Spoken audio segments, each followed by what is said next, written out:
I want to tell you a couple of stories real quickly. I had a plane trip 2 years ago almost now, where my seatmate was a vice president for Microsoft Corporation. Anybody here work in IT like I do?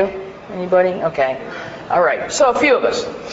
One of the things that's true about Microsoft is that up until very recently in the whole history of the company, Microsoft never laid anyone off.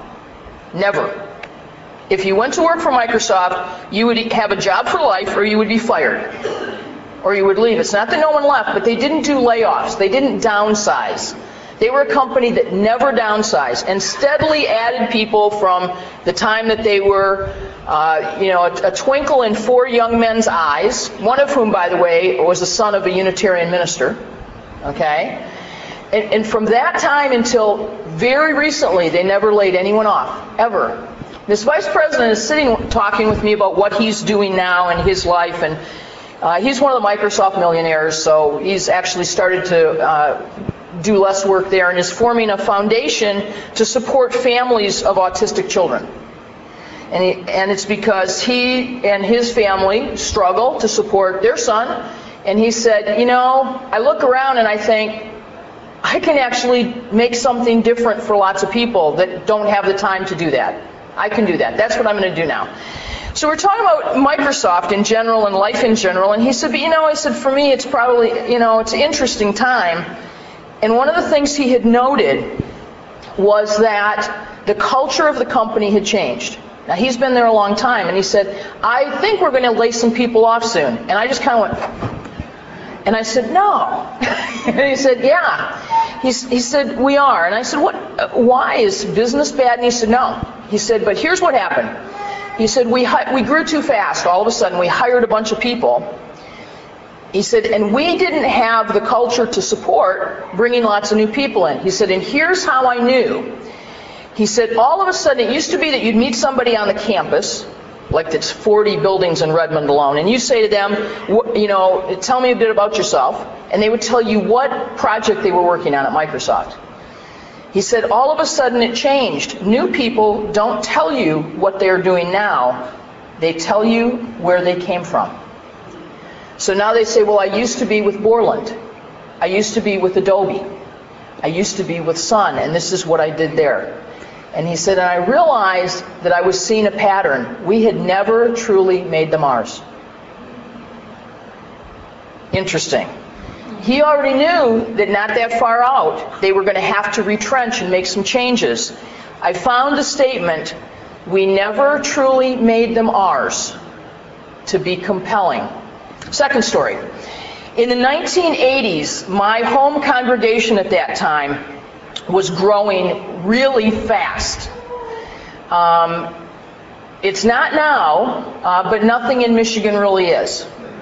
Okay? I mean, fast growth in Michigan is usually the unemployment line. But we were growing. We were doing really well. There was a great spirit of joy in the congregation, a real renaissance. And we had become very activist in the gay-lesbian community at that same time. So we had a lot of lesbians join the congregation. I think aided, in fact, in part by the minister coming out and people going, oh, this is cool. They've got one of those even. And we had lots of folks join the congregation. What was interesting was we never found a way to make them ours. So for that group of folks in our congregation, what I observed was that when asked what's important about the congregation to you, almost to a person, it was the place they felt safe. That was the most important thing. What does your faith mean to you? It means safety. That became interesting then 3 or 4 years later when we rented to a congregation of another faith. That one Sunday someone dropped a pamphlet about homosexuality on their literature table, and some of our members found it.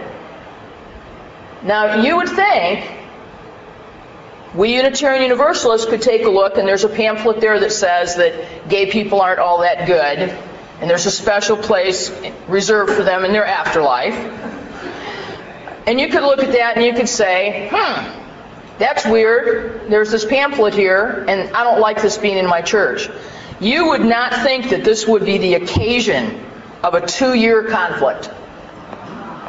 But it was.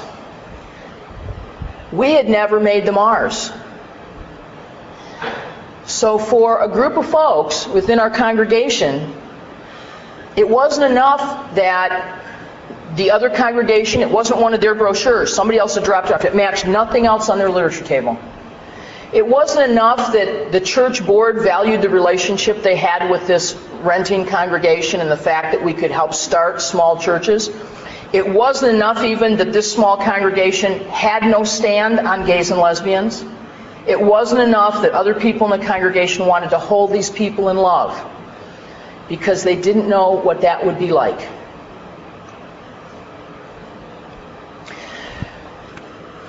What is it like when we have people join us and we never help them integrate the life experiences that they've had with the faith that they'd like to have?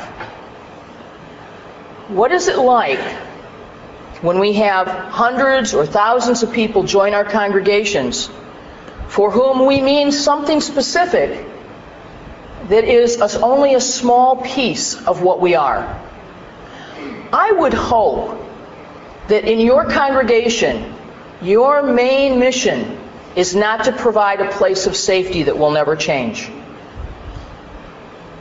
I would hope that none of our congregations hold up as the thing they hold most dear, that here is a place you will never be offended or challenged. I would hope that all of our congregations would learn to help people integrate themselves and integrate their prior religious experience into a faith that sustains them. Would help people not stay stuck at step 5 or 6 or 2 or 3, but would help them take whatever was best out of what they know already and turn that into a spiritual life.